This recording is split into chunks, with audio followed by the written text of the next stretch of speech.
From the center of the galaxy, this is ForceCenter, show about Star Wars, pop culture, the ultimate adventure, life itself, and we're here to rank Star Wars. I'm Ken Knapsack, and this year, technically still the way we set up our show, is our guest, Justice Scripture.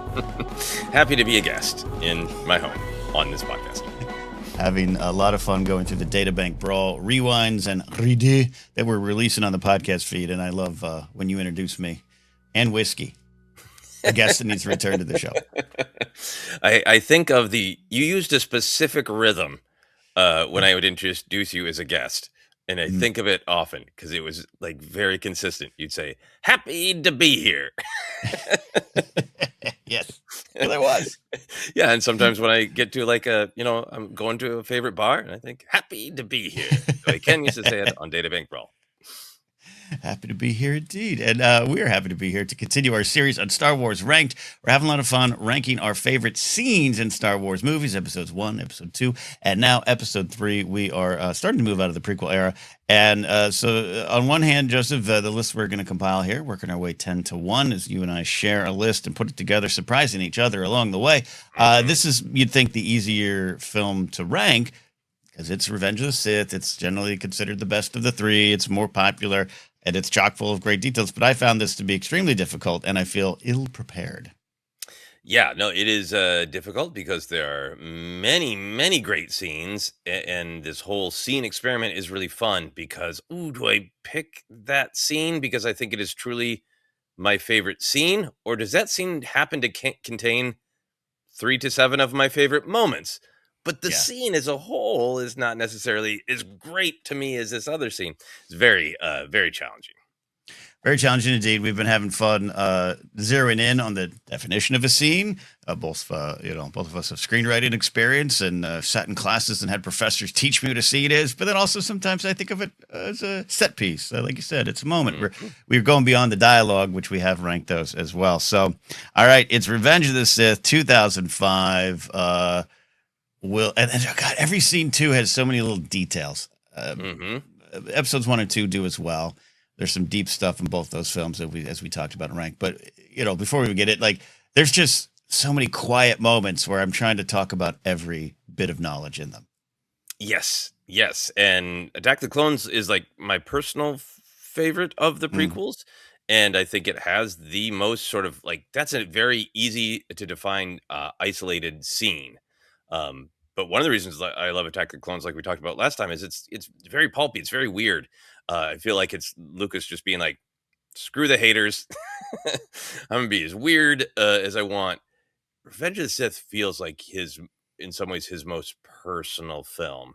Not as an idea guy, but a lot of the scenes, I think he took more time. I think even the camera work, some of the sound design is more soulful because I have the personal theory that he was, grew up relating to Luke and seeing himself as Luke I'm the young kid who escaped the small town and did big things and made a difference.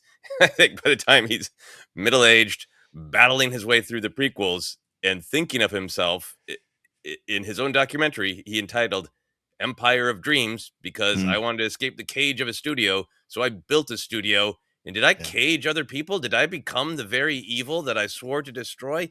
I think there is something in Lucas that is now really empathizing with Anakin of maybe I wasn't just a hero. Maybe I was manipulated by the system. Maybe I didn't fully find my way out. I wanted to be this independent filmmaker who made weird, difficult, avant-garde films. And then I decided to make something really popular and really accessible. And when that mask is coming down on Vader, how much is Lucas really being from somewhere even subconsciously saying, that's me. That's what I did to myself up to a point. I agree. And I think more than any other ForceCenter clip, we should clip this one out and somehow send it to George himself because I'd love to get an answer because it does ring true, at least from the outside looking in. Yeah, absolutely. That's what we've talked about for years here. Lucasfilm isn't exactly non-profit and it is a business and it's a well-run business, but it is also, far cry from the streets of Modesto. Yes. And not that he became an agent of evil and went around doing horrible, awful things. But I think that picture of Anakin being I feel constrained by this Jedi system, so I will try to escape it with this lie of freedom and become trapped in Mm, even more controlling system of my own creation. yeah. Yeah. Almost as if, he was yelling at 20th Century Fox execs. Like, how can I be on the lot but not have voting power? Wrong. Wrong. All right. Okay. We're going to get in 10 to 1 as we do. I'll start. One of these days, we'll slip it around. So, the more pressure will be on me. But I like putting pressure on you. Okay, here we go. 10 to 10 to 1. We pick seeds, big and small. And right away, I'm like, do you go cute? Do you go, this is the moment I like? Does this scene have ramifications? Can we go deep into it? I mean, we always can around here. But I'm starting off on Udapau with a little slice of Star Wars weirdness that I love. Tion Madone and Obi-Wan Kenobi say hello. 10th level. This is one of my favorite scenes. And I had to go with my heart, where like when I think of Revenge of the Sith, I think of weird, wild Star Wars quotes that you could say out of context, including is he sending any warriors? He didn't say.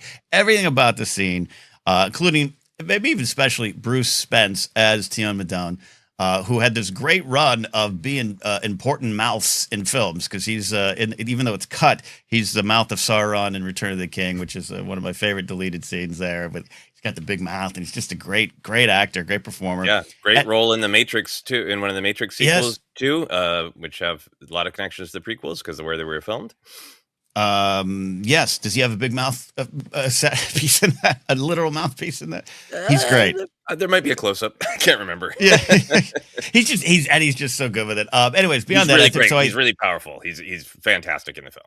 Really, and just I think it's Star Wars weirdness. It is a wonderfully awkward scene, and I mean that like just like Obi-Wan's kind of awkward too, in that way of just like, yeah, we're here to do something. Like let's have a fight and refuel my ship, and I'm gonna challenge Grievous. So there's bigger scenes in Revenge of the Sith, but I still love this scene. Is a very peak of the prequels kind of thing for me, where there is it's also got the big theme of, hey, look, we try peace, we try to negotiate. I am the negotiator, but if you have warriors, now is the time.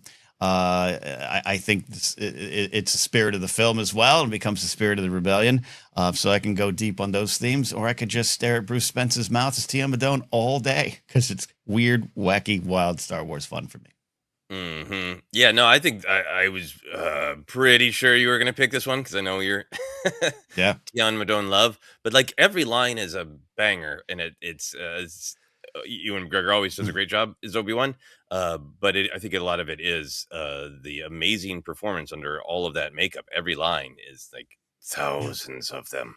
But I think the heart of that scene to me is Obi-Wan's line of, if you have warriors, now is the time.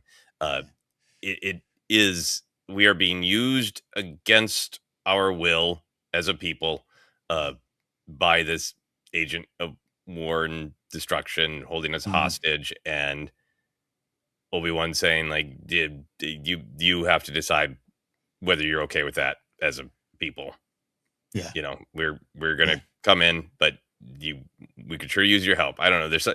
It's one of those lines that really resonates with me, and I think of in different circumstances of, not the literal warriors, but like, if this is wrong and you want to do something about it, now is the time.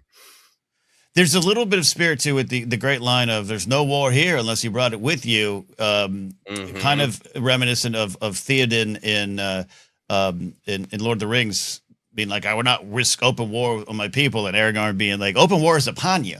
Like, we're here, man. We haven't slipped into fascism. We're at it. And I think there's some energy in that exchange, and Obi-Wan handles it as Obi-Wan would, direct and honest. Tion Madone being like, I don't do politics. There's no politics here. Not in our TV shows, unless you brought it with you. A debate on the 10th floor. Exactly. Tax policies are being discussed up there. Anyways, so let's see if anything more on the great Tion Madone, which I say like that. It could be Madone. Star Wars names are in the eye of the beholder to me. Tion Madone and Obi-Wan Kenobi on Udapau at number 10. Number 9, sir. Yes, Nom, nom, in the nom. mouth of the beholder. Yes. You know what? We're going to stay in the same area because this is a scene that I think just needs to be in the list. It's also coming from a place of honesty, and that is Obi-Wan versus Grievous. Um, Yes. I will cheat and throw in basically both scenes. The Mm-hmm. conflict between the two of them is basically divided into two to Center three cut. Yes. scenes. Yeah. But you know what? We can cut out any sort of middle scene where they're just chasing, but the beginning and the end. I think the Revenge of the Sith is Anakin's film, and Lucas Mm-hmm. famously restructured it and did pickups to make sure that the focus remained on Anakin. But it is also like such a great Obi-Wan film. I think this is one of those scenes that I think is resonant just absolutely by itself. But since I read the novelization in 2005, it always enriches the scene. The idea Mm-hmm. of, okay, Grievous is the linchpin. He is the thing that if Grievous is caught or captured or destroyed, this horrible war can end. And a huge amount of responsibility to who is going to get him. And the council is like, it's on you, Obi-Wan. uh, so knowing that Obi-Wan has this sort of like responsibility, and watching him just sort of navigate it of like, how do I play this? Grievous is egotistical. Uh, if I distract him by just jumping into the middle of the fray, Mm-hmm. he will. All of his battle droids will stand around and get sucker punched by the Republic, Yeah. Yeah. and maybe by any of Tion Madone's people. Um, so I love that you can see Obi-Wan fight defensively. The novel goes into that philosophy of Obi-Wan realizing that's the wisdom of the council of why they sent me, because everybody keeps being overcome by the aggressive nature of Grievous with all of Mm-hmm. these appendages and programming, that they try to match him on offense, and they sent me because I think defensively my fighting style Saruso is defensive. um so Mm-hmm. there's all that sort of philosophy to it of you're watching Obi-Wan fight, and there's lots of cool moments, but all throughout it, from the jump down to the blast in his heart sack, prying open the Yeah. vulnerability. Every time Obi-Wan kind of is aggressive, it only works a little bit. But every time he's clever, he moves the conversation forward towards Grievous's horrible, fiery demise. So I think it is just an exercise in watching Obi-Wan look around, be clever, be focused on, this isn't about my ego, this isn't about me. This guy needs to stop so that the war stops. And then Mm-hmm. within it is just contains, many of the greatest Obi-Wan lines. The hello there, General Kenobi, which has become a greeting Mm-hmm. between Star Wars fans. The so uncivilized with the blaster. There's so many great moments. The clever, I'll just drop this piece of machinery on these guys instead of being all showy about it. Yeah. Yeah. Anyway, what are your thoughts on this scene? I had it on my list, and it's a great choice. And I agree with you. You could just, there's a lot of sequences where we could pluck out the bits and squish them together into the scene. And I think from the jump down to the organ sac being blasted, this is a great scene. And it's a great example. I wish I could clip this out, speaking of clips, and send it back to myself in 2005. This is why I love discussing Star Wars in this way, through themes, and discussing Star Wars with you, because in 2005, as I've always said in the past, Grievous was like a disappointing character to me. He's badass, but he's hacking and coughing. And yeah, I grew up and saw the different side of that and saw the importance of Grievous as a character. The Clone Wars expands upon that. But even this sequence, I remember, like, for a long time, it's like, his death is rather quick, rapid, and, I would have wanted more. Again, that's missing a lot of the point of not only Grievous, but this scene. I think you're right to bring up the defensive nature of Obi-Wan, which, sidebar, I'd love to see the Jedi Council going through their roster on who to send like it's a baseball team. Well, Kenobi is defensive. If we send him, Caddy Mundy, what do you think? So I love everything there of the purpose of Obi-Wan, how he fights, the showiness is absolutely playing into a bit of the ego. Everyone highlights the little moment where the battle droids are in the background going, "Hey, look, Look at that, Grievous's yeah. lightsaber." Yeah, it's cool. It's fun. but also a little bit of what you're talking about. I think it all flows into the theme work there, and just again, for what Grievous represents, being a coward, running away, giving up his existence, no matter which version of how Grievous came to be that you accept. A little bit of legend stuff I love it. It's fascinating. A little bit of what we maybe know in canon. The Kaleesh warrior becomes the cyborg and giving up his soul, giving up his organic self, but preserved only here in his gut. It all kind of works into what Grievous represents. Yeah, he's going to run away from the fight as showy as he is, as badass as he is and thinks he is. And then what gets him is, a little blaster bolt to the gut. And it's also fun in it's pretty brutal. This is a PG-13 film, and Grievous blowing up for the inside of his mask and that bloody just mess sitting there. It was one of the last things I watched this morning. It was Kenobi not just going so uncivilized, but stepping over goo, like stepping over Grievous goo. There is that. I love the hold on Grievous's, exploded, burnt out corpse, because it does give you just a second to sort of reflect of like, he wants power, he wants dominance. He's got some clear connections in his mixture of organic and a mechanical to Vader, and like this is where it gets him. This is where he ends up. I think the whole showy thing is a fascinating part of it too, because certainly when the first film came out, a lot of people of our generation really hated the spinning blades, the helicopter blades, and made fun of them, and like, oh, it's all so over the top, it's not elegant anymore, and like, yeah, Grievous isn't elegant. That's the point. Right. And I think that it is over the top. And Obi-Wan's just really literally and figuratively trying to get to the heart of the matter. And then, at some point, just like that 80s song. Yeah. Like, heart of the matter, even here's my final question on this scene. Sorry. Yeah. No, please. Were you troubled, or have you ever been troubled about why Grievous's organ sac is so incredibly highly flammable? Oh yeah. That made me wonder about myself too. It's like, is that why pizza del taco is such a problem? Is it just a blaster bolt to my stomach? Yeah. Yeah. Is that all of us? or what's those lasers made of? Yes. Well, yeah, and the fact that I've always thought, like, look, and maybe this could be to the hubris of Grievous, but like, if that's all I got in my eyeballs, maybe. And whatever what's ever left under the mask, I would wrap that thing in titanium belt, cinch it with a belt. But maybe this is hubris. Great, number 9. We're moving along, and in a film that's about Anakin, we got a lot of Obi-Wan in this list, and that's a good thing. And I'm going to go right to what is, I think, a smaller scene. But I think it's an important scene. I think it's a favorite. I'm not alone in loving this one, and it is Obi-Wan and Anakin's goodbye. This is where they finally, you go this way, I go that way, and we'll meet back here at the end of it all, which is, never a good sign in Star Wars. Even in Force Awakens, with, all right, here you go, Chewie. Here's the clicker. I'll meet you back in a couple of minutes. That's never a good sign. But it's just such it's brothers.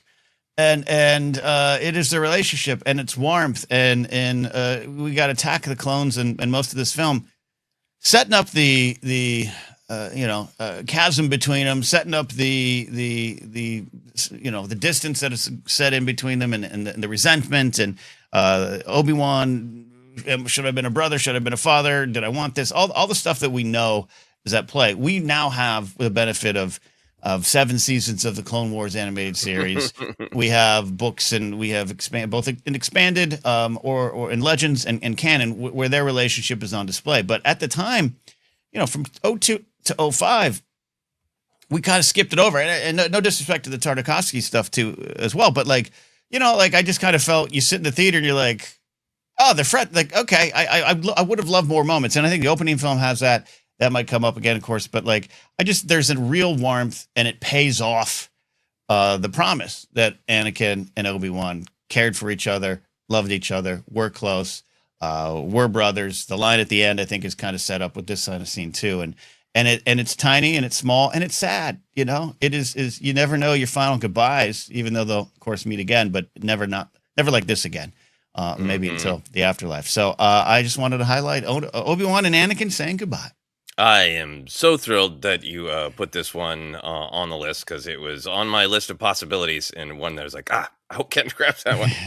Yeah, I think there's a lot in the film that does do some good work to make you feel the brotherhood between Anakin and Obi-Wan before we had the Clone Wars. And hey, maybe some people aren't going to watch a Mm, multi-season animated show. You right. want to feel it in the trilogy, and I think uh, the f- it's a great scene for Anakin because it underlines that he's feeling all these things. He's got some legitimate anger with the Jedi Council. He's being hoodwinked Mm, by Grievous, but within it all, he knows that the things he's feeling aren't right. He says it's not the Jedi way when he kills, mm, Dooku. He tells Padme, "I want more. It's not right." Um, and Obi-Wan is this North Star as much as Anakin grumbles about him. I think he really, right. really, really looks up to Obi-Wan and really loves him. In the Mm, fact that he's confused and pissed off and doesn't want to reach out to Obi-Wan and tell him the full truth about his problems, but does want to apologize to him and say, yeah. kind of like, "Ah, I won't ask you for help, but I know you didn't put me in this crappy position with the council and Palpatine. And I, am grateful for your teaching. And the humbleness I think is so great. And Mm, then Obi-Wan's just like being so proud of him, in this scene and really wanting him to know, it is the quiet moment in the storm mm, of them both like we're together a lot but on missions, but then we get separated and this is a big one and there's a lot going on and I just really wanted to take the moment to say I love you, man, yeah. from both of them. uh and my favorite thing about this scene, which I think is one of the best Anakin Skywalker moments, is the tragedy that his connection to Obi-Wan isn't enough to save him.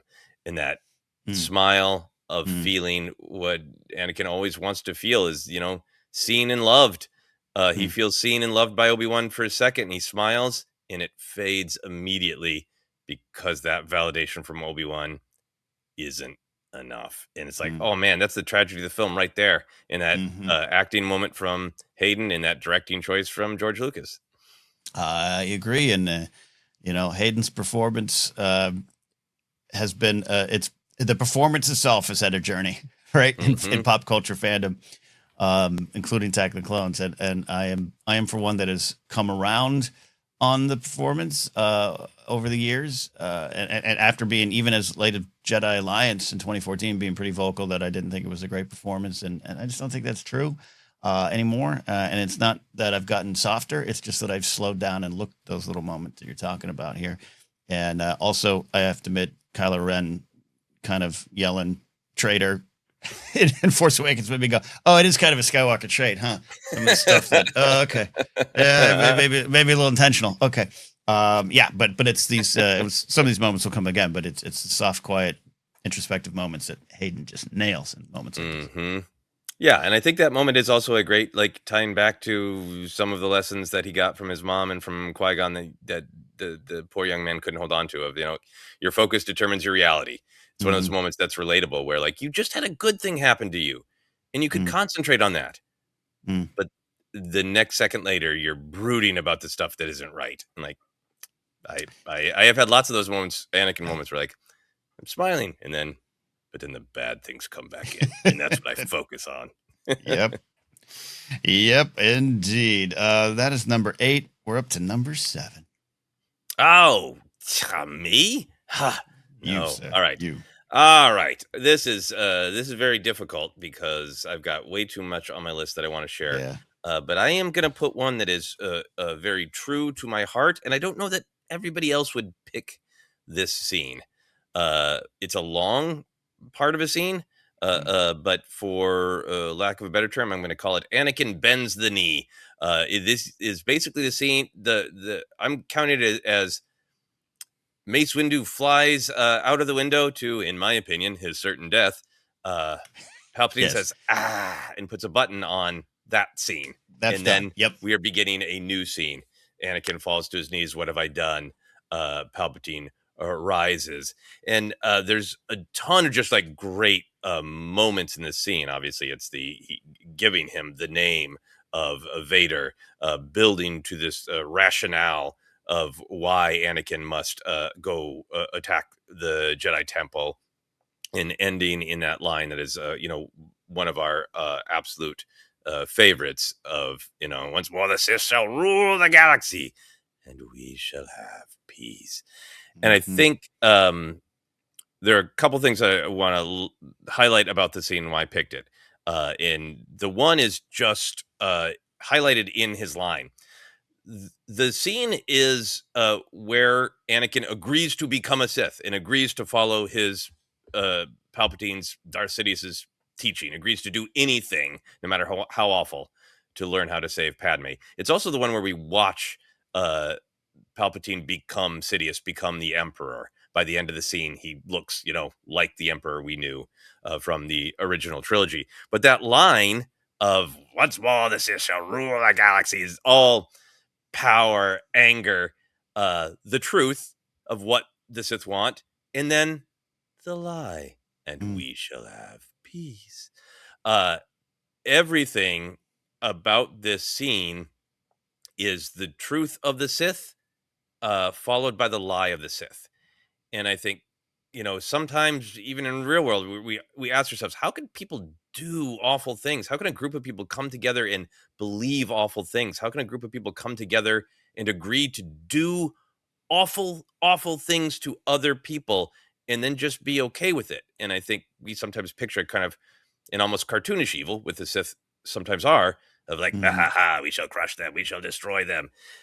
But what's going on in this scene is, Anakin, you will do the most evil things possible, but to save your wife, not because you Mm. want to do these awful things.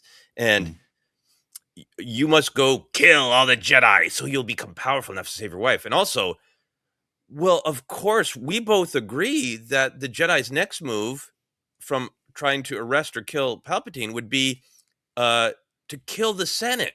A wild leap of logic that Anakin agrees to, which I think some Mm. people might look at and go, "That's bad writing." I think that's great writing, because I think even people who are in the process of doing awful things, they are simultaneously holding, "I deserve power. I want power. The Mm. mighty deserve power, and the weak deserve to be crushed. It's their fault for being crushed. I want that power." And also, like, but they're bad people, and I'm doing the right thing, and I'm the hero, and I'm going to hold both of these narratives true in my heart. And as we watch Vader and the Emperor become Vader and the Emperor, they are doing this dance together where they're both claiming power, awful power, committing to do awful things together, and lying to each other that they're doing it for a good reason. We're just doing this Mm. to save Padme and the Senate and have peace. Now go kill a bunch of MFers, including kids. It, Mhm. the scene is, I think, in terms of the philosophy of what is going on in the Sith, is really awful and heartbreaking, and unfortunately instructive to real Mm. world. Very much so. Very much, when you talk about a fear-based kind of platform to run on, it is often we talk about, hey, creating the fear of the great others, but also this sense of security. And we know Palpatine later on has the safe and secure line. But I think what you're talking about makes a lot of sense for Anakin falling to his knees. And again, once I think I've spent the last 7 years or so on ForceCenter apologizing for thoughts I had before I even had a podcast, before even my own this or any other podcast. But I've been vocal about, like, in 2005, like, again, this moment fell short for me because I had spent 15 years thinking Anakin's rise to power is cool. Anakin's, Mhm. and I even use the phrase rise to power, not slipping into uh, permanent tortured soul in the prison of your own making thing. And I wanted, this ties into Source Mandine and the younglings and everything, but Mhm. just like, but the more the older you get and the more you're around the world, the more you see it in your own life, and when you are manipulated to this point and you fall to your knees, and it's almost like, it's not that he knows he knows he's probably doing bad things, but just like all you can think is what's being sold to you, and the lies sound real, and Palpatine's lies Similar to The Stranger, similar to other things you've broken down of, yeah, oh yeah, that's a good point. I like that. Oh, boom. Then that's a banana you're slipping on right there. And Mm-hmm. I think it just makes so much more sense. And, famously people love saying it in a good way. You go back to the end of Phantom Menace and you got young Anakin and there's people between him and Palpatine. And then you go to the end of Revenge of the Sith and the mod, the Death Star's being built and just Vader and Palpatine are right there. And Palpatine has removed the people between Mm-hmm. Anakin, essentially Padme and Obi-Wan. To me, that's a wonderful thing to post on the internet because it's true. But this is that scene. There is no one around Anakin.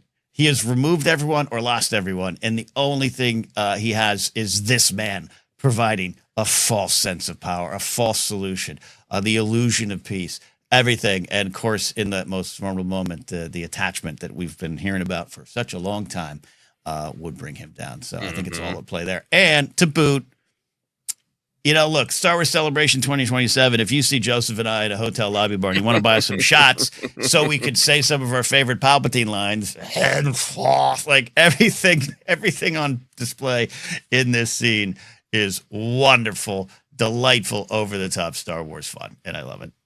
That is the other reason that I picked it. I wanted to lead with the depth, Yep. but even your friend Obi-Wan Kenobi.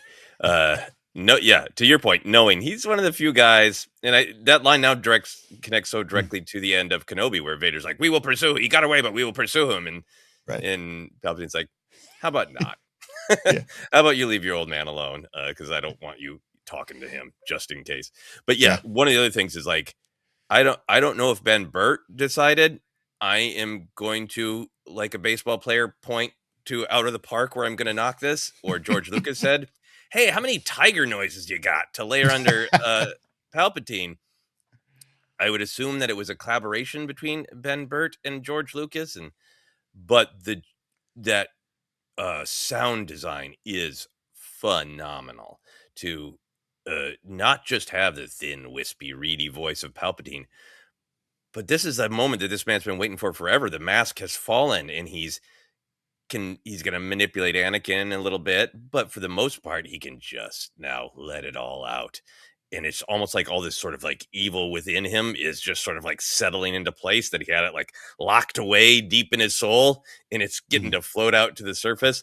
All of those weird, growling, upsetting animal noises that are layered under. You shall be a strong Sith. It's like, I think it's because Anakin is falling to his knees and Yeah. trying to lie to himself of like, the Sith aren't that bad compared to the Jedi. I just Right. need to follow some of his teachings and learn some secret dark book spells, but it'll be okay. It'll be And good. those animal noises are telling you, like, look up at this man. Listen to what he sounds like. None of this is okay. This is all deeply unnatural and upsetting. So it's like, it's funny and it's cool, but it is Mhm. also like, Anakin, Yes. ask yourself where the tiger noises are coming from. This man ain't right. This man is crazy. And you and I, and I'm sure many others for years have talked about this is the unmasking of Palpy. He gets to finally, I've had to hold this in for so long. So it just even makes more sense of like, I've had to be so nice for so long. I'm like, it's, yeah. And we had a recent episode of, hey, can we still make fun of Star Wars? We have fun with Star Wars. You and I are making fun of it, but I think this is the kind of stuff that needs to come up more too. And it so often was used against this film, it was, the overtop nature of it, and McDiarmid having this is the unlimited power moment, but McDiarmid having the, like, George told me to go bigger, and I was like, this is gonna ruin my career, and I just think, I don't know, I feel like Back to the Future, your kids are gonna love this. Yeah, so I had to include this scene because in truth, it's like, it's the one I wait for in many ways. So. Yeah. Big one. All right, number 6. That's big. Ooh, that's big, and we got some big ones starting to happen here. So I'll tell you. Oh man, yes. Sorry. Don't pull a string. Don't pull a string on you and I, because we'll just start doing that all day. The Jedi are relentless. Oh, God, and I love your breakdown of that. I remember the first time I heard that, of just like Palpatine just having this little petty moment, like, oh, they Jedi. He's afraid. He's afraid. It's Yeah. exactly what he says in the Squid Lake seduction scene Yeah. of everyone who gains power is afraid to lose it. He just got unlimited power, and his next thought is, "They're going to take it from me. The Jedi are relentless." All right. My number 6 overall. My next choice here. It's a little bit of a setup for what we're talking about here, and it's one of those moments that if you're not careful, you can kind of think it makes a little sense, but it is plucking out from the opening. We're going to call it the scene of the death of Dooku. This is the confrontation. So war is happening all around us. This is another throne room scene. Palpatine loves his throne rooms. It's a great, we all have our favorite restaurants where we go and feel comfortable and hold court at. He wants a throne and people in front of him fighting. And there's everything about we've talked about of the lies, of the things that kind of make sense, especially if you're viewing the Republic and the Jedi as good guys and Separatists completely as bad guys, or Dooku behind it all. He's also a Sith Lord. It is the send-off of Christopher Lee in the series. Clone Wars movie, of course, comes back, but and it leads to, I think, one of our collective favorite moments, which is Dooku realizing, oh, the deal with the dark side was going to come back to bite me. Leopard eating face party included leopard who eat your face. Played wonderfully. Everything about it. The echoes. It's poetry. It rhymes. Fine. Make the joke. Make the reference. But the echoes to Return of the Jedi. And setting up Anakin's fall. And again, just kind of exactly what you're talking about, making sense in a way where you're just like, what would I do? What would I do in this moment? This guy has caused pain. This guy is a Sith Lord. And you don't know the guy whispering in your ear is, but everything in front of you just seems like this might be true justice. And it's a fine line, and it's a thin line, and Anakin fails. And that's exactly, of course, we know what Palpatine wants. But I just love the sequence. It's great melodrama. It's a stage play with the backdrop of a larger war happening. Yeah, this is a great selection. There's so many great things in this scene. Even just the end of the fight. This is Nick Gillard on Chained. That great move with the cutting off his hands. Yes. It sets it up well. And the scissor setup with the lightsabers is so visceral. It's so well done. Because it's one thing like that Mace Windu does to hold the lightsaber up like you're gonna chop down. Like, yeah, that's great. Yeah. There's something so visceral about it. I think about the scissor position of you can just feel how easy it is to give into that motion and how awful it is to double cut off an old man's head. Double cut off an old man's head. Yeah, like you're popping, of the flower head off. It's it's the ease of it and the horror of it at the same time is so well staged. It of course contains perhaps the most famous line reading of Palpatine's in "Do it." But everything that's played for of it is the contrast to the Return of the Jedi, where Palpatine thinks, I've done this before, and get Luke. Luke would want a vengeance on Vader, of course, and then the way he turns so grandfatherly, the mentor figure that has manipulated Anakin for years and years, we're like, well, it's perfectly natural. I think that feeling of like there is a difference between justice and revenge, and Palpatine is there saying, "Oh, revenge is, that's totally natural. And why did other people make you feel bad about just following your natural instincts to cut off a man's head?" and then the added manipulation of like, you remember what you told me, it has a little bit of like, what if I let that out to other people? Like just a little bit of a manipulation and the haunting echo of the Tusken Raiders call. Yeah. Great. Well, yeah, in that moment too, I love. I think you're absolutely right. It's always Palpatine doing an angle, and like that information I have on you. I think that's absolutely true. But it also speaks to their connection, right? And he looks up to this man, and it makes me think of Jake Lloyd and his stone cold face as the Jedi Council's like, "What, you missed your mom, kid? Like, what's wrong with you, man? You cold?" Like, and to have that moment and have this guy was the warmth. This guy was the mentor. This guy played it perfectly. We'll be watching your career closely. was true. It happened, and here we have that, and I think just that, like, yeah, that intimate thing you confessed to me. Yeah, yeah, no, no, no, no. It was good. It was totally good, man.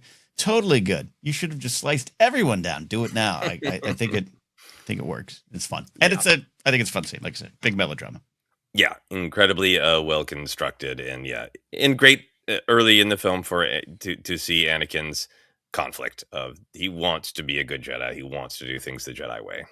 Indeed. We are now into our top five. Your choice is up next. I'm scanning my possibles, and some big things are going to be left behind. We'll Yep, just tell you all that, and I still stand by Tiamida. yep. All right, I'm gonna throw this one in. Yeah, I have already accepted that perhaps I can't get everything in because that's the way Yeah. the math works. But I'm gonna do this one. Maybe it's even a little early in the list for where it should be, but I Mm. can't take the risk. Mm. It is the combined scene of Vader's birth, Padme's death. Uh, Perhaps controversial, uh, Mm-hmm. but it is, I think, so important to the film, to the story. I think it is on the controversial side. I think people largely do not like Vader's Frankenstein walk and the big no at the end of that part of the scene.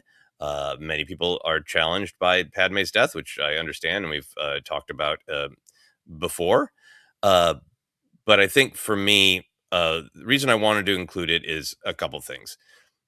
I do like the choice to have these two events together. I am not. Do not believe in the theory that other people believe in that Palpatine sucked the life from Padme to give it to Vader. I think Mm. if Lucas wanted us to have that impression, he would have created more hints in the text. I think it is just a kind of a point of irony and tragedy that Anakin's journey was exactly what Yoda was afraid of in Phantom Menace. Fear leads to anger, anger leads to hate, hate leads to suffering. His fear is losing Padme, which the only evidence he was going to lose Padme was a dream. Maybe it was a premonition, maybe it wasn't. And the heart of the tragedy is, would any of this had happened if he had made better choices, if he had gone to Obi-Wan for help, if he had taken Padme up on the offer of, like, maybe we should just step away, maybe we should just go to Naboo and have our kids. He had off ramp after off ramp, and he didn't choose them because of fear and that idea of you will cause your own tragedy. It's very Shakespearean, very Macbeth, very Hamlet. So I do like that their fates are paired. Um, the thing that I think I love the most about this scene is just how incredibly well shot, Mm. directed, acted or Anakin's imprisonment in the Vader armor is. I think it is. Um, in some ways, it feels like Lucas made the entire prequel trilogy so he could shoot this scene Yeah, this yeah, right. way Yeah. Yep. to be like, this is not a thing to pine for. Uh, Mm-hmm. he's burned to a crisp, uh, alone, and being sealed into a horrible decision that he is going to be stuck in for a very long time. And he did all this to avoid what is happening on the other side of the scene, uh, Yeah. to avoid losing his wife, which he did. But just the way it's shot, with the fear in his eyes as the thing comes down, the perspective shot of feeling just trapped in the black and the red.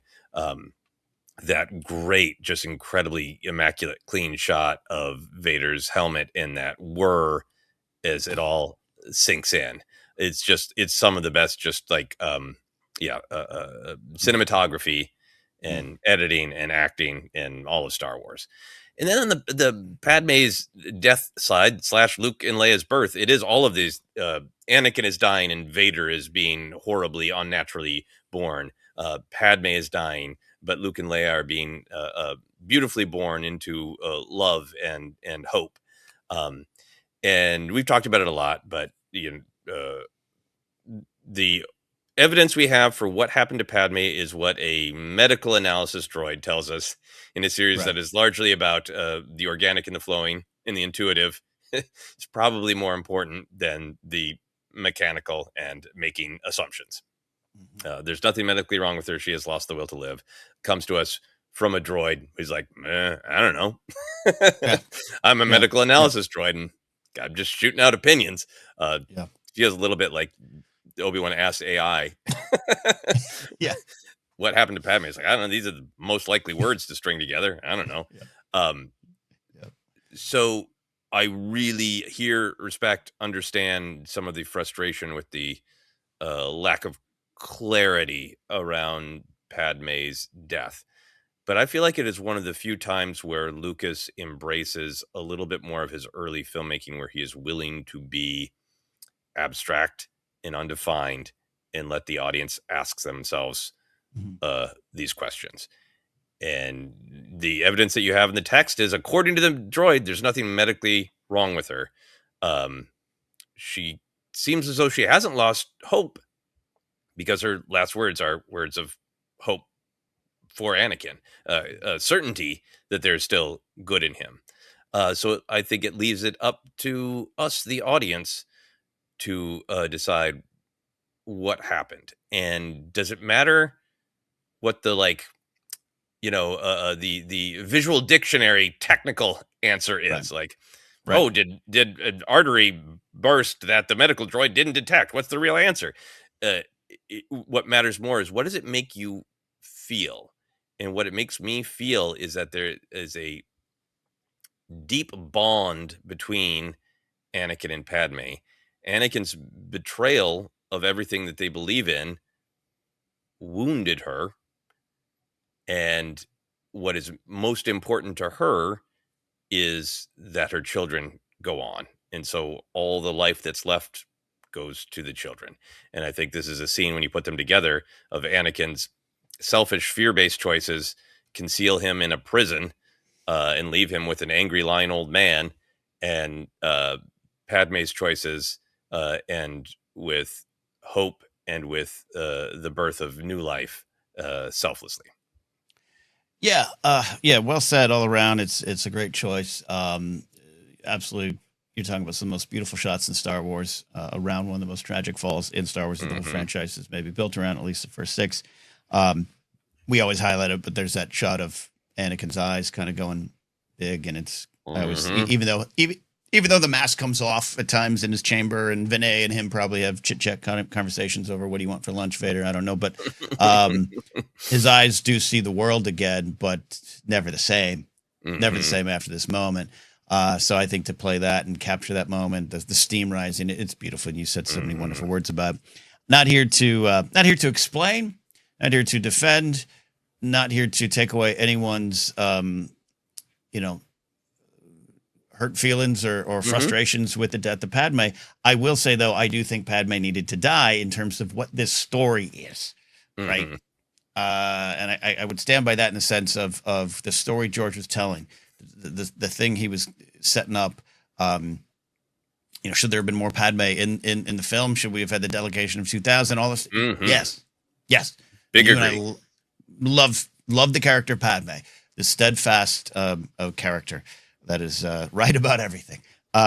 So not here to, we've had conversations, and I know people out in the wild who love this character, angry Hmm. at angry at the manner of the death, but I still stand by the death. There, I got that out. Hmm. Because of everything you're saying, and in terms of the theory, the conspiracy theory, it's an eye roller for me. I could see why you would watch it Hmm. and go, oh, just from the timing and this and that, but that's not the point. That's not what George is playing with. He's playing with what the themes of what you're talking about, of even just on a technicality. This Anakin did this, Hmm. and so for Palpatine to be like, let me finish the job, he's lying, he's manipulating, but it's a little detail that I think just means it's impossible for that theory to be real. That's not the point of the scene. It Hmm. isn't like, oh, I ended up killing her, but I'm going to tell you that you did it. He did it. He did it. And that's the point. His actions did it. The fall did this. The one thing he wanted to save.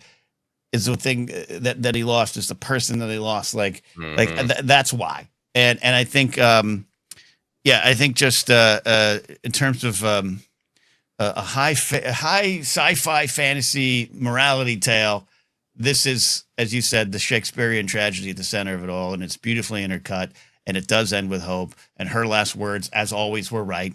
There's still good in Mhm. him. And not for nothing, it's the birth of Luke and Leia. Mhm. So that's kind of a cool scene, just in what it means for us as Star Wars fans. So yeah, I don't think I could add anything more that you've said, beyond what you've said, or beyond what we've said for years on this podcast. I do think, in a weird way too, you talked earlier about when you put on Revenge of the Sith, you like getting to certain moments. I think I kind of like building to this moment too. Mhm. And again, love the character of Padme.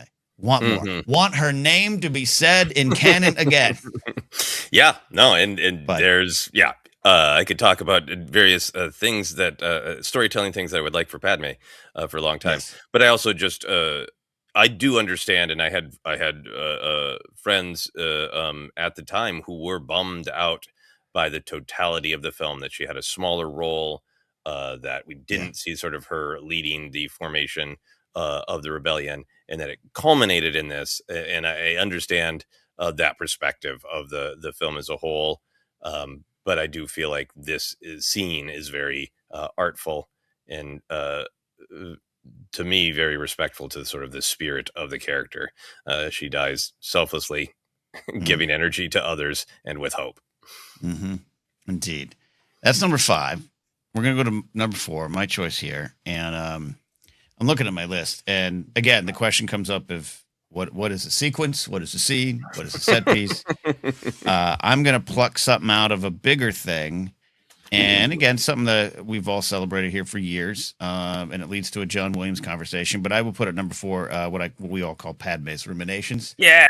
and I'm so happy you picked that one. yeah, and it's always been one of my favorites, and we talked about it, I've written about it, all those things, but um, I'm not submitting this scene as evidence as to why Padme died. I don't want to get into that. That's not our podcast, but not today. But I think it's the pain. I think it's the suffering, and it is this beautiful scene with no dialogue other than some of the stuff that's kind of playing over Anakin, that's echoing in the background. Hmm. Padme's Ruminations is the music that helped change my view on the prequels by playing Battlefront 2 on Mustafar, and this music's playing. And this is a bearded guy with a beanie and a podcast hot take. But I will put it in the official record, as I've talked about before. But I think the Revenge of the Sith soundtrack is John Williams' best work in Star Wars. Mm. And some of it is based solely on this piece of music because it was so different. Duel of Fates was wild and different, and there's all these wonderful things going on in the first episodes 1 and 2. Of course, 4, 5, and 6 are classic for their own things. This is not something we had heard before. This is not something we had heard before in Star Wars, and it is the scene. It is George in a prequel trilogy that we often say no one told him no. And some pizza roll video told me that he just, no one challenged him across the board, and he didn't do different things, and he didn't take risks. Oh, this is different Star Wars. Hmm. This is slowing down. This music drives the scene. There's no dialogue. It is two performers. I think zeroing in on what the pain is, what the suffering is. I think until some of the later stuff with Hayden in Kenobi and Ahsoka, I think this is Hayden's best moment among them. But and to talk about high tragedy, talk about Shakespearean, henceforth. Let's get dramatic. This is such a wonderfully dramatic scene for me. I love living in it. Padme's Ruminations, man, is one of the scenes that I always stop to watch. Because I Hmm. love these characters. I wish, I wish it'd gone the other way. They both deserve better. Anakin couldn't get out of his way. He couldn't get out of get off the path he was on, and I think it's Padme realizing that this is the Hmm. heartbreak. This is the moment for me, and I love Padme's Ruminations. I'm so glad you included this because, yeah, guys, I rewatched it this morning. And I think sometimes it can be overlooked or just talked about as a music cue, because it is a Mhm. slowdown moment in a Star Wars movie. Yeah, But that is what's so great about it, is just an isolated piece of filmmaking. Um, Mm. There's the famous moment in the beginning documentary where they're watching the end of the Phantom Menace, and Lucas says, "I might have gone too far in a few places." Right. And I think that is a part of the prequel trilogy, is his push and pull. He wants to do so many things. He wants Star Wars to be so many things. He wanted the Clone Revenge of the Sith to open with 7 battles on 7 worlds, and to hear him talk about it in history books, how much he pulled back on Revenge of the Sith and said, "This is about why Anakin fell, and that other things that I love need to go, so it can be about that." Mm. For films that are you know heightened melodrama, heightened operatic tragedy and victory, but also pulp adventures, to really pump the brakes this much Mm. and say, Mm. hey, we're gonna just let uh, John Williams' music, the cinematography, the performance. I think not only one of Hayden's best performances, but I think it's one of Natalie Portman's best performances, Yeah. because it is just that sense of impending doom, that sense of connection from afar.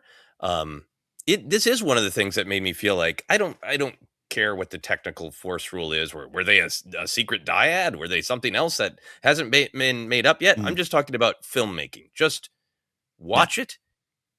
Don't worry about the technical answer that's going to be on Wikipedia. And what do you feel? Mm. We know Mm. what Anakin is feeling.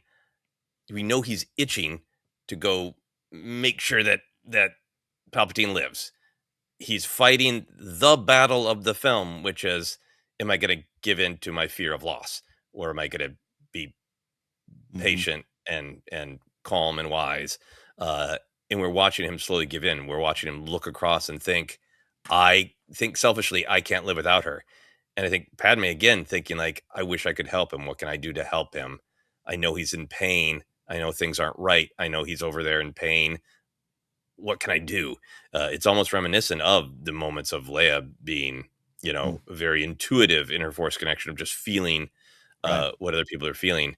Uh, it is so beautiful to just feel their connection, feel her desire to help him in his fear of what will happen to him if he loses her. It's Mm. really beautiful, and you're Mhm. watching him. It's like you're watching him lose a battle, and you're watching her go, "Oh man, I don't know what it is, but I know he's fighting a battle. Mm. He's gonna lose it. I Mhm. hope he doesn't lose it." And he loses it. Mhm. Yeah, and that's one of the key points in life and in Star Wars about it is that, yeah, sure, you don't want anything bad to happen to Padme or the person you love, but you are more afraid of what you will do after that. Mm-hmm. You are attached to the result. It's a little bit of the Mm-hmm. do or do not try thing. You are attached to the result as opposed to understanding yourself for the place, the position, and the purpose of it all. Um, Philosophy buried in there as well. So, Mm-hmm. number 4, Padme's ruminations. But we are getting down to it, and you have 2 more choices left, but number 3 here on the list. Oh boy. Okay. Oh. Okay. I'm gonna take a risk. Well, you only have one more left.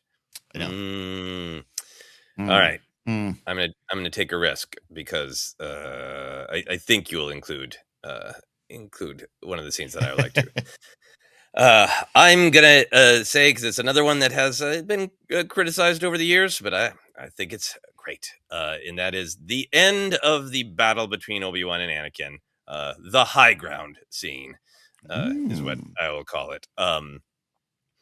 Their whole battle is great, and there's lots of storytelling going on in their battle, and there's a lot of great spectacle going on in their battle. But that sort of last moment after they have jumped off the Mhm. big weather vane that goes over the lava waterfall, and the whole thing is like delightfully fiery over the top. Not at all subtle, of like, what's going on inside Anakin's soul. That's the planet they're fighting on. Exploding lava, heat, anger that burns everything and is Mm. destructive.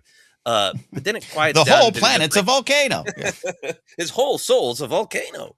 Um, to just being confined to just like, we're just floating on debris. Yeah. That this isn't this big operatic thing. It's just sad and petty, and leaves us in nothing but burning debris and riding Yeah. labor droids' heads. But they have the quick exchange of, how much Anakin has successfully lied to himself. Mm. The Jedi have not done great by Anakin. They were cruel and cold, and maybe they valued him for a prophecy more than for a person. He went to Yoda for counseling, and yeah, I think Yoda gave him good advice, but not the advice that Anakin needed to hear. The Jedi did fail Anakin in lots of ways, but at the end of the day, it is his responsibility. And obviously, the hateful man who wants power over everything, manipulates, lies, kills, uh, tortures other people. The Sith are clearly evil, and the Jedi are not evil. The Jedi are very, very good people who make mistakes, and there's a difference between evil people who do evil things for their own enjoyment, pleasure, Mm-hmm. uh, sense of power, to good people who make mistakes. So Anakin's, from my perspective, the Jedi are evil. It's a great tie to, Obi-Wan's whole point of view speech. But it is that I love Obi-Wan's. Well, then you are lost. Of Mm-hmm. like, yeah, it isn't just that you're like, I don't like it, but I had to kill all these people to become powerful enough to save Padme. He's lying to himself about this is actually good. I buy all the bullshit that Palpatine sold me. Just how clearly he's lying to himself. I love Obi-Wan's "I have failed you," to be really clear. But then building up to Obi-Wan defeating Anakin in this sad, devastating way. I know people laugh at I have the high ground. I think maybe that's changed. That was certainly our generation. But to me, it's classic Obi-Wan. It's just like, okay, instead of running straight at things, front on, of who can swing faster and harder, uh, I'm just going to sidestep this to something more, that other people aren't paying attention to in the environment. It's the same thing he does in Phantom Menace. It's the same way he destroys Grievous. I'm paying more attention to my entire surroundings, into the bigger picture. And then for Anakin to just be like, I'm so powerful, nothing can stop me. Right. And I mean, to this day, it's tragic, and there is an element of it that is almost comic, of how, Mm-hmm. and to some people it is comic, of Right. shunk shunk bloop. But for me, it is more tragic than comic, because it is symbolic of Anakin buying the lie that the giving into your anger gives you some power, some focus, some rage. Great, but it's not everything, and it doesn't make you all powerful. And this is what's going to happen to you again and again. You're going to metaphorically get your limbs cut off, Mm-hmm. because you are so certain of, your power and your dominance, and that those are the only things to be valued in life. So, the high ground victory is Obi-Wan's character. It's Anakin's hubris. And then once he's down, I don't think there's anything wrong with those scenes. It's Mm-mm. incredibly painful. The Mm-mm. the Mm-hmm. burst of emotion that Obi-Wan has been containing, of the sadness, not just in what has happened to Anakin and what he's done, to himself and to the galaxy, um, but like just the complete failure of the Jedi. Mm. uh, the belief in, Obi-Wan has said again and again throughout the film that he believes in him. The entire galaxy is going to fall into darkness, and Obi-Wan just, all Jedi containment goes away, and just the pain. And then, you were my brother, I loved you, the awful hate you, the exploding into flames and looking away. It's powerful all by itself, but I think it becomes even more powerful with the Kenobi series that wrestles with Yeah. what is it to fail a child. And like, that's what Anakin is watching, is like, I Mm. failed this child. I felt I had to cut him down, and now I'm watching him burn alive. And he was my brother, he was my charge. I promised Qui-Gon, and this is Mm. where it all ended. And just like the sadness and the horror of it, it's a brutal scene, but I think a really well done scene.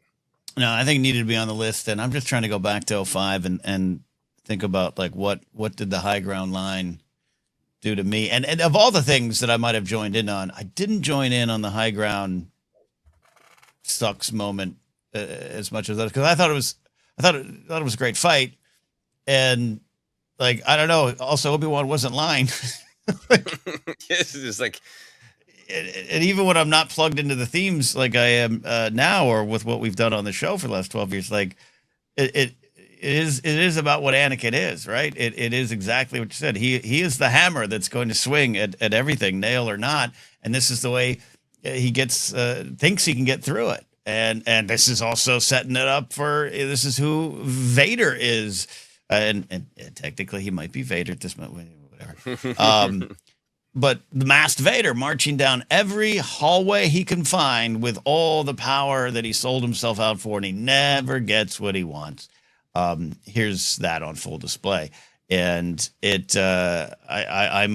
one of the cliche folks that just thinks "You Are My Brother, Anakin" is just one of the best line readings in the prequel trilogy. I think it comes after a fight sequence that we've been waiting for a very long time to see. And I think it hits on those levels, and it is brutal. And in a movie that at the time I questioned, is this what caused Anakin to fall? Even later on, and like, you told me he asked about Padme first. Well, yeah, of course he asked about Padme first. I'm calling myself an idiot, 2005, but, and I'm not just here for the violence and the cool, burning Anakin, but like it hit, man. It is disturbing. It's disturbing, and this is the PG-13 rating that kids would cry in the theaters for. It's disturbing, and I think it needed to be disturbing. I think we needed to feel that, and George and team giving us that moment, and the trauma in Obi-Wan, to me, made sense at the time for him to not kill him, not slice him down, and then that would make sense that later on we would explore that. We'll do our favorite scenes in the Kenobi series at some point. It's always worked for me. This sequence has always worked for me, and I don't think I can even add any more to the conversation today other than it's always hit, and it's always been the ending that I think I had wanted for these two characters growing up and dreaming about a fight on a molten lava planet. It's brutal in the most tragic Star Wars way. So the high ground belongs here. Yeah. Yeah. And I was always with it. I had friends who wanted, I don't know, a Monty Python slow removal limb by limb.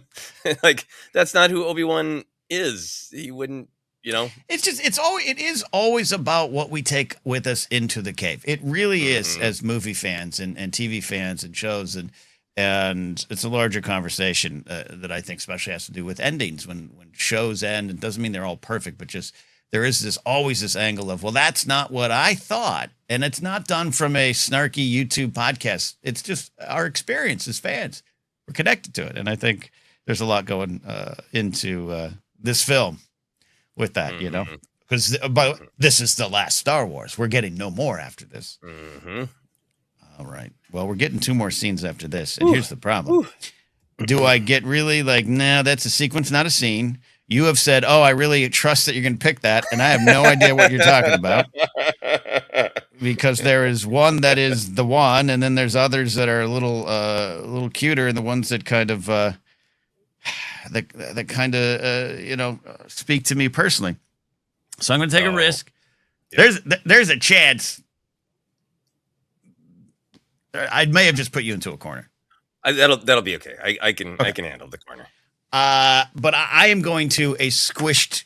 Let's take a bunch of different things, squish them into the scene that they are, because they're intercut. And I will go with this is how Liberty dies. Excellent. I'm going to go there because that, to me, that also includes what Palpatine is saying. And yes, it's a line that you and I will perform for shots in a hotel bar, but a safe and secure society. Everything about it is at the time so over the top. Maybe not so much as we thought in 2005 if you had been paying attention, and maybe I wasn't paying attention to the world as much as I should have. But you look at that scene now, and I'm like, oh, that is real. And when you see George begrudgingly get his flowers from some people, some Gen X people, or just some people in general, of I guess looking around the current political landscape the last 10 years and going, maybe we should have, maybe George was right. Maybe George was saying something. well, yes, you and I can, and others can give into anger in those moments. I'm happy you're on board. I'm happy now you get it. I'm happy now you look at Padme, who is speaking the truth, who is steadfast, who had devoted her life to this fight, to at times not fight, to do all the things that Padme has tried to do, all the acts she's tried to bid, the votes, the voting acts she's trying to get behind, all the connections, all the conversation. It is not just her dream failing away; it is the dream of the Republic that she knows is failing away, fading away. And so, on one hand, you have the big over the top, the Jedi have scarred me, and look at this, and they're bad guys, and everyone's falling for it. And on the side of that, you have that side. And then you have just the quiet truth of, so this is how liberty dies, to thunderous applause. And it is as if George went, pen down. There's my point, everybody. Are you listening? Are you listening? And maybe, hopefully, more people finally are. So that's my number two choice. Yes, I think Padme's longer line could have been, so this is how liberty dies, with thunderous applause. Did you read the prologue of the Star Wars novelization in 1976? Because this has always been the point. This is exactly the scene I was hoping that you would pick. So perfection. Okay, good. Okay. Yeah. I would have been fine if you just picked like just a little weird one. Like, I like it when when Yoda has to lift his leg so the explosion doesn't hit him on Kashyyyk. That'd have been fine too, because I do like that. But yeah, I think there are there's so many things going on. It is the very pulpy, operatic. But it is also the most sort of politically real. But I think it's also sort of combining that political theater with the sort of pulpy operatic, with Padme's very honest, like this is how societies crumble, not from outside, but from inside, by giving up what we value. And a big thing that I have really enjoyed about the prequel trilogy and Revenge of the Sith in particular is that the Republic falls the same way that Anakin does, by giving into fear. Padme has a scene earlier where she's really, wondering about, are we on the wrong side? And Anakin gets mad. Oh, you're a separatist. She's like, in the dialogue of, this represents a failure to listen. We need the fighting to stop so the diplomacy can resume. And as always, I think she is the one of like, okay, if you have a conflict, what should you do? Try to talk it out. And in talking it out, maybe you need to make some, instead of just getting really sort of angrily patriotic of our side can do no wrong, period. How did we screw up? How did we leave openings for people to feel totally disenfranchised? What did we do to create a condition where someone like Dooku and all the corporations can come in and manipulate your legitimate grievances? Let's stop the fighting, and let's try to. And we obviously get to see this in the Clone Wars with Mina Bonteri and all sorts of things like that. But I think the other senators in the Republic, the popular opinion of the rest of the Republic, falls for the trick of let's hate the others. The separatists are not a big chunk of the galaxy with legitimate grievances who've been manipulated by a Sith Lord and corporations. They're not our neighbors that we need to find a way to live with, that we're in a symbiotic relationship with. They are the scary other.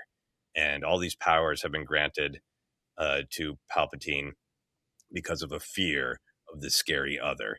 And now that war might be winding down, we need a new scary other. Oh, the Jedi, those weird monks who are always skulking around with their opinions. Turns out they're a scary other. And who knows how many other scary others are out there. So we just need to be a raised fist to everyone. Anyone at any time can become an other. But you're in the in-group. If we're with Palpatine, you're in the ones who will be protected by being strong. And your first reaction to everything should be, screw the other. They're out to get me. And that's why I'm going to applaud for a safe and secure society. And no spooky Jedi is going to come into my kid's house and try to do blah, blah, blah, blah. It's all so, we don't spend time with individual people who are saying these things, but that's clearly what's happening. Why would they applaud for a safe and secure society? Why would they so quickly, without evidence, or investigation believed that the Jedi were trying to take over. That comfort of putting all of your thought and decision making into a strong daddy figure of Palpatine. It's all elegantly in that speech. And Padme is the one who sees the horror of what the people have done to themselves by giving into their fear. Yeah, well said all around, and it's frighteningly real. It always has been. This also goes to the Andor conversation of how did you guys write something straight for the headlines? We didn't. We did. The headlines didn't exist when we wrote this, but this is history. This is human nature, unfortunately. And George was always aware of that. And you're so right. We highlight it every now and then. The opening of the New Hope Star Wars novelization. Yeah, it's all right there. It always has been. It always has been. So love it. And again, and the final note for me is also in a hotel lobby bar with shots, we will say "Safe society" until you ask us to leave the bar. There you go. This shot has made me scarred and disformed. So great. I'll just be Masamita sitting next to you. There we go. Yep. Star Wars Celebration 2027, kids. If anyone still wants to come to America, then come on out. We'll see you. It's in doubt. Number one on our list, we have been ranking our favorite Revenge of the Sith scenes, and it all comes down to this one, and the pressure is on Joseph. Yes, but I think most people watching, listening, know what it's going to be. And I thought for a moment you were going to go for it and then make me go like, what could possibly top this? But for me, the number one scene in Revenge of the Sith is Seduction at Squid Lake. But Seduction at Squid Lake. Yes. What many people call the opera scene. I have detailed memories, all three of the prequel films, of my internal monologue watching these films. And my memory of my own internal monologue of watching this scene was just, God damn. Because I do think we praise the prequels so much, but also I do think there were moments where George didn't have patience with actors, and he maybe sped through things, or maybe didn't work with actors as much as he was. Or, in the beginning documentary, there's the stuff with Ben Bird of like, he's become really obsessed with grabbing one character from one scene and plopping them into, and really, reworking the scenes. And this is a scene where I feel like he slowed down and let the actors cook. Slowed down in the writing, in the length of the scene, in the subtlety of the dialogue. There's so much trust in the audience that we would read and feel what is going on in the audience in the scene. There was so much trust in the actors. There's trust in the way it's edited. Once he says to everybody else in the box, "Leave us," Anakin sits down and the camera slowly moves in, and it even floats just a little bit. It's not a super smooth. And it's held for a very long time, deep into the scene, which gives you this sense of like, we're not racing through cuts. Slow down and be like Anakin is being pulled in by Palpatine. We are being pulled into the scene. We've got a whole scene breakdown of this. But there's the personal going on of Anakin's seduction by Palpatine. I have this specific bait of, I'm going to dangle the bait that I know how to save your wife. And I'm going to really just, oh man, the fish grabs the bait at the end, and that, not a Jedi. Great. And that's all the personal. It's the direct plot of this film, of this character, of this scene. But I'm so taken with how the argument is constructed and how important it is, that the first step to Anakin giving up on everything that he believes in, everything that we saw his mom teach him, everything that we saw Qui-Gon teach him, everything that was his natural instinct as a child, to be like the Jedi, selfless and caring about other people, and to think outward about what other people need as well as yourself. We saw that in him. We know that's there. how do you get someone to abandon that? How do you get them to give into their fear? Well, the first step is to say, well, all those hoity-toity, high, lofty things you believe in, like being selfless and helping others, no one really believes in those. You're naive. You were a silly child. Your mom told you lies. Qui-Gon told you lies. Yoda lies to you. Obi-Wan lies to you. Because the Jedi and the Sith are the same in almost Same. every regard. Everyone who gets power fears to lose it. It's not that the Jedi are trying to use their power to help people and they're making mistakes and getting muddied along the way. It's that they never wanted to help people. They just want power too. And really, the difference between the Sith and the Jedi are lightsaber colors. So the first step in you giving up all these things is going, they're naive and foolish, and all the sides are the same. So, why does it matter who you vote for? You don't have to read their policies. You don't have to look at the history of what the groups have actually done when they are in power. You don't have to look at the economic charts of what actually happens to the economy when different people are in power. None of that matters because you're cool and wise to say they're all just the same. They're all just greedy. That's the first step. Uniparty, man. Uniparty. Uniparty. He doesn't go all in for the Sith are great. He starts with Anakin. How naive. They're all the same. Sith aren't so bad. They're just curious about different powers. Some people think it's unnatural, but don't you think it sounds pretty natural to save someone's life, to save the woman you love? Other people, judgy people, think it's unnatural. It is. He's been seducing Anakin, for the entire relationship in the entire film. Earlier than this, has the like, oh, you're so great, you're so powerful. All those they fear you. He's laying the groundwork, but this is the beginning of the kill, and this is where he gets his vampire, mouth around Anakin's throat with that not a Jedi, and it begins with getting Anakin to throw away his beliefs as naive. And it's a goddamn great trailer moment. Yeah, that's all I got to say. No, so I almost picked. And it's on the runner-up. We always go through those, but like I do love the Anakin and Yoda dreams conversation, premonition. You and I did a breakdown on that, and there's a lot of stuff to like question and break down what Yoda's saying. But I think that scene, Anakin and Yoda talking about dreams, where Yoda's like, "Hey, miss them, do not mourn them, do not let go," played against this scene, with Palpatine being like, "Are they telling you to let go? You don't need that." Never let go of anything. Yeah. Never let go of anything. Never let go of anything. Look, this scene, the seduction at Squid Lake is number one. I think sometimes the answer is the answer. And this sounds like I'm fighting against that choice or the TV series Andor, but I think what these scenes do so well is, and what Andor does so well is going, hey, here it is.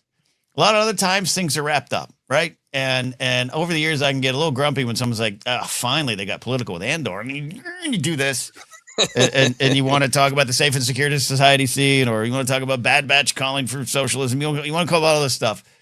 But also, I've come to celebrate that, hey, maybe sometimes that is okay. And maybe that is what we need. And this scene is, it is the antidote to all the critiques that get tossed at the prequels, right? The dialogue, silliness, the kid-like stuff, the Jar Jar of it all, and anything you want to throw at it, this scene can be propped up against it and we can go like here, right? And it's a reason it comes up.